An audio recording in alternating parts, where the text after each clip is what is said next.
2014 నుంచి 19 మధ్యలో ఆయన ముఖ్యమంత్రిగా ఉన్నప్పుడు మొదట ఈ ఎయిర్పోర్ట్కు 15,000 ఎకరాలు కావాలన్నాడు. ఎందుకు గుర్తుండే ఉంటుంది. ఎయిర్పోర్ట్ కేంద్రానైనా 15,000 ఎకరాలు ఏంద్రానైనా అని చెప్పి ప్రజలు విస్తుపోయినారు. తర్వాత 5,000 ఎకరాలు అన్నాడు. మన ఎయిర్పోర్ట్ కేంద్రానైనా 5,000 ఎకరాలు ఏంద్రానైనా అని చెప్పి నిజంగా ప్రజలు ఈ మనిషి చిత్తశుద్ధిని ప్రజలు సీరియస్గా శంకించి ఏకంగా ఈ ప్రాజెక్టుకు వ్యతిరేకంగా 130 కోర్టు కేసులు ఫైల్ అయినాయి.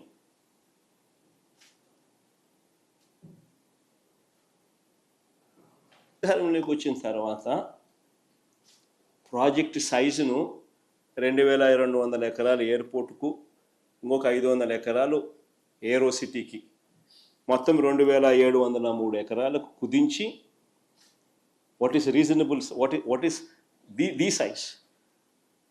నెట్లోకి వెళ్ళి ఆల్ ది ఇంటర్నేషనల్ ఎయిర్పోర్ట్స్ ఏ సైజుల్లో ఉన్నాయని ఒకసారి బటన్ నొక్కినాను అనుకో 2,700 ఎకరాలు అనే బ్రహ్మాండమైన సైజు కింద కనిపిస్తుంది. ఒక చంద్రబాబు నాయుడు స్కాములు చేసే కార్యక్రమం తప్ప. మేము ఏరో సిటీకి ఒక 500 ఎకరాలు, 2,200 ఎకరాలు ఎయిర్పోర్టుకు కుదించి అడుగులు వేగంగా ముందుకు వేయగలిగాం. ప్రతి రైతుకు కాన్ఫిడెన్స్ ఇవ్వగలిగినాం. మొత్తం 130 కేసులు కోర్టులో ఉన్నటి సాల్వ్ చేయగలిగినాం. సాల్వ్ చేసి భూసేకరణ పూర్తి చేసి 3 గ్రామాలలో సుమారు 400 కుటుంబాలను తరలించి దాదాపుగా 960 కోట్ల రూపాయలు ఖర్చు చేసి ల్యాండ్ అక్విజిషన్ పూర్తి చేసినాం. 960 కోట్ల రూపాయలు ఖర్చు చేసినాం. టైం పెట్టినాం, ఎనర్జీ పెట్టినాం, కోర్టు కేసులు సాల్వ్ చేసినాం. 3 గ్రామాలలో 400 కుటుంబాలను తరలించి వాళ్ళకి కాలనీ కట్టినాం.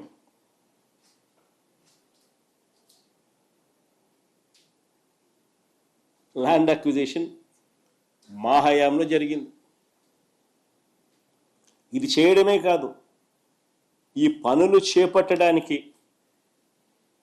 తనకు సంబంధించిన మంత్రి అశోక్ గజపతిరాజు గారు ఆ రోజు కేంద్రంలో సివిల్ ఏవియేషన్ మంత్రిగా ఉన్నా కూడా చంద్రబాబు గారి ప్రభుత్వం పర్మిషన్స్, ఎన్ఓసీలు కూడా కేంద్రం నుంచి తెచ్చుకోలేకపోయారు. ఇది కూడా వాస్తవం. విశాఖపట్నంలో డిఫెన్స్ ఎస్టాబ్లిష్మెంట్స్ చాలా ఉన్నాయి. విశాఖపట్నంలో డిఫెన్స్ ఎస్టాబ్లిష్మెంట్స్ అన్నీ చాలా ఉన్నాయి. ఎయిర్పోర్ట్ కనుక కావాలి అని అంటే, కట్టాలి అని అంటే వారి పర్మిషన్స్ అన్నీ కూడా తప్పనిసరి. మనం వచ్చిన తర్వాతనే ఈ పర్మిషన్స్ కోసం కేంద్ర ప్రభుత్వం మీద ఒత్తిడి తీసుకొచ్చి వెంట పడడం జరిగింది. ప్రధాని గారిని నేనే స్వయంగా కలిసి లేఖలు ఇవ్వడమే కాకుండా రిక్వెస్ట్ కూడా పలుమార్లు చేయాల్సి వచ్చింది. మేము వచ్చిన తర్వాతనే ఎన్ఓసితో పాటు, కేంద్రం నుంచి ఎన్ఓసితో పాటు airports authority of India approval, BCAS approval అంటే bureau of civil aviation security approval, ministry of defence approval, ministry of civil aviation approval, environmental clearance, NOC for closure of existing airport INS Dega, NOC from central government, financial closure of all participating banks. ఇవన్నీ కూడా మా హయాంలో జరిగాయి. వైఎస్ఆర్సీపీ ప్రభుత్వం అధికారంలో ఉన్నప్పుడు జరిగాయి. రోడ్లు, నీళ్లు, కరెంటుకు అవసరమైన రాష్ట్ర ప్రభుత్వ అదనపు నిధులు కూడా మా ప్రభుత్వం వచ్చాకే ఇచ్చాం. అవి కూడా మా ప్రభుత్వం వచ్చాకే ఇచ్చాం. చివరికి కోవిడ్ లాంటి కష్టాలు ఎన్నున్నా కూడా అన్నీ దాటుకొని ఫోకస్ పెట్టాం కాబట్టి ఈ ప్రాజెక్టు 2023 మే 3వ తారీఖున ముఖ్యమంత్రి హోదాలో నేను శంకుస్థాపన చేశాను. ఆ రోజు మీటింగ్లో చెప్పిన 2026లో మొదటి ఫ్లైట్ ఇక్కడ నుంచి టేక్ ఆఫ్ అవుతుంది అని చెప్పి.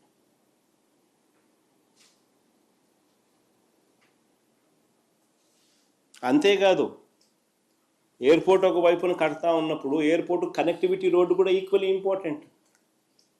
దాని గురించి కూడా అప్పట్లో మేము ఆలోచన చేసినాం. సిటీ నుంచి ఎయిర్పోర్టుకు 55 కిలోమీటర్లు కనెక్టివిటీ రోడ్డు, 77 మీటర్ల వెడల్పుతో 6 లేన్ రోడ్డు మా హయాంలోనే. అది ప్లే చేయండి ఒకసారి, గడ్కరీ గారిని ఒకసారి పిలిపించి ఆయన ఏమన్నాడు ఒకసారి వినండి. From the Chief Minister, మొదటి నుంచి పెట్టు. that is the making of 6 lane Vizag Port Highway మొదటి నుంచి పెట్టు. and NS16 near Bhogapuram. The important demand from the Chief Minister is with me, that is the making of 6 lane Vizag Port Highway and NS16 near Bhogapuram. The length is 55 kilometer, cost is 6,300 crore, and state is going to contribute for land and giving me some concession. I already request the Chief Minister and the Chief Secretary. They have given me the letter and also 157 acre of land for multimodal logistic park they are giving. From my ministry, I am sanctioned this important project, which is very important for Andhra Pradesh and dream project of Honorable Chief Minister. Many times he requests me about this proposal. Today I am happy that we are sanctioning this project. Connectivity road కూడా కేంద్ర మంత్రి గారిని పిలిపించి ఆయనతో sanction చేయించి ఆ ప్రాజెక్టును కూడా ఆయనే ముఖ్యమంత్రి గారి డ్రీమ్ ప్రాజెక్ట్ అని చెబుతూ అనౌన్స్మెంట్ చేసిన దాఖలాలు. ఆశ్చర్యం ఏందనంటే, క్రెడిట్ తీసుకోవాలని ఇంత తాపత్రయపడతా ఉన్న వీళ్ళు అసలు ఆ ప్రాజెక్టులో ఆ రోడ్డు దాని తర్వాత అడుగులు ముందుకేలా. మన ప్రభుత్వం పోయిన తర్వాత ఈ 2 ఏళ్లలో వీళ్ళు వచ్చిన తర్వాత దాన్ని పర్సూ చేసుకొని అదేదో ఆ ఎయిర్పోర్ట్ అయ్యే టయానికి ఈ రోడ్డు కూడా కంప్లీట్ కావాలన్న మినిమం ధ్యాస కూడా వీళ్ళకి లేదు. ఈరోజు ఎయిర్పోర్ట్ కంప్లీట్ అవుతా ఉంది, నెలలో బహుశా ఫ్లైట్స్ కూడా టేక్ ఆఫ్ అవుతాయి. పరిస్థితి చూస్తే రోడ్డు కనెక్టివిటీ కుంటు రోడ్డే. ఇప్పటికి అయిపోయిండారు మామూలుగా అయితే. ఆ స్టేజ్ నుంచి 2 సంవత్సరాల టైం ఉన్నది చంద్రబాబు నాయుడుకు. ఈ ప్రాజెక్టు ఒకవైపున చకచకా పనులు జరుగుతూ ఉన్నాయి, ఓ పక్క రోడ్డు మీద కూడా ధ్యాస పెట్టిందంటే ఇది అయిపోయే లోపల అది కూడా అయిపోయి ఉండేది. కనీసం ఆ పని కూడా పరిస్థితి కూడా చేయలే. కానీ చంద్రబాబు నాయుడు గారు ఏమంటాడు, క్రెడిట్ చోరీ. తాను తన సివిల్ ఏవియేషన్ మినిస్టరు వీళ్ళ వల్లనే వచ్చింది అన్నట్టుగా బిల్డప్. అది వీళ్ళు ఏం చేసినారు? అది వీళ్ళు ఏమన్నా చేసినారా? ఒక పర్మిషన్ తెచ్చినారా? ల్యాండ్ అక్విజిషన్ చేసినారా? కనీసం జరగాల్సిన పనులన్నా చేయించినారా కనీసము?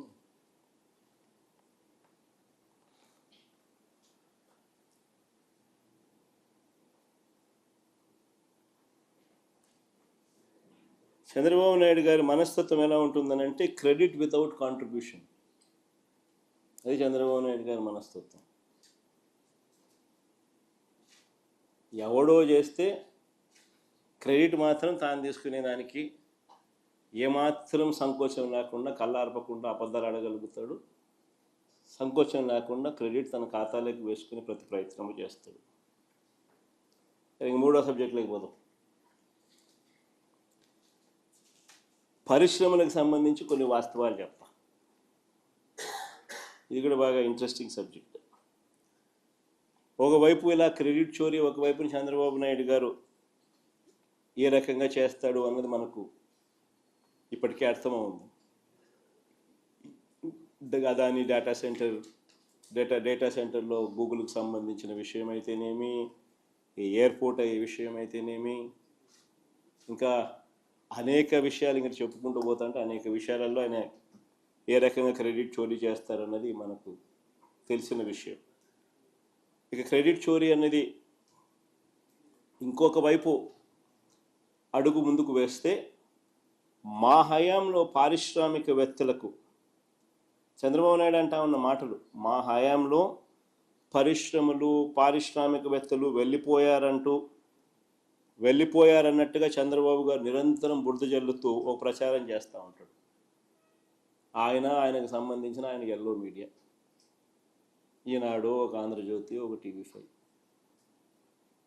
వీళ్ళకి తోడు వీళ్ళకున్న డజన్ల కొద్దీ ఒక సోషల్ మీడియాలో వీళ్ళకున్న అబద్ధాల ఫ్యాక్టరీలు.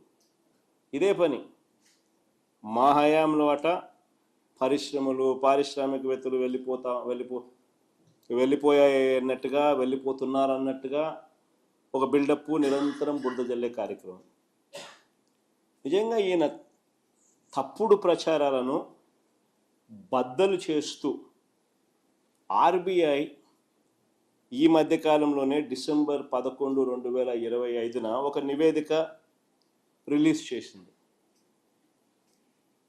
నిజంగా మా దురదృష్టం ఏమిటనంటే, నిజాలు బయటికి వచ్చేలోపు చంద్రబాబు గారి అబద్ధాలు ప్రపంచాన్ని చుట్టేసి వస్తాయి. నిజాలు గడప దాటే లోపే చంద్రబాబు నాయుడు గారి అబద్ధాలు ప్రపంచాన్ని చుట్టేసుకొని వస్తాయి. అది మా దురదృష్టం. కారణం ఏంటంటే, వీళ్ళకున్న ఎల్లో సామ్రాజ్యం, డజన్ల కొద్దీ వీళ్ళకున్న అబద్ధాల ఫ్యాక్టరీలు. కానీ ఈ రిపోర్ట్ ఒకసారి డిసెంబర్ 11, 2025 నాడున ఆర్బీఐ రిపోర్ట్ చూస్తే 2019 నుంచి 24 అంటే మా హయాంలో